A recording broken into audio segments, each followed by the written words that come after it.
Hey there, Schoology users. I just wanted to show you a quick tip on how to use Seesaw within Schoology and how that would work.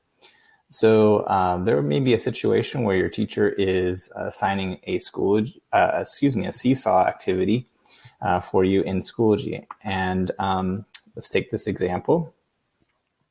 So in Mrs. Delaney's class, Logan's been assigned a Seesaw activity, and it'll appear like here as a link.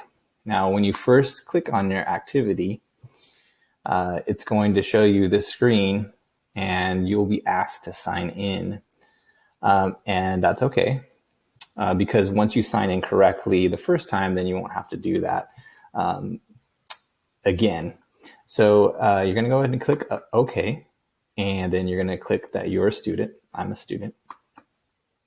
And then it's going to ask you a whole bunch of options. Do not use Seesaw for Schools Clever to sign in. You're going to want to sign in with Google, because Google will always remember your sign-in information, and then you won't have to be signing in and out through Clever. So you want to click on Sign In with Google.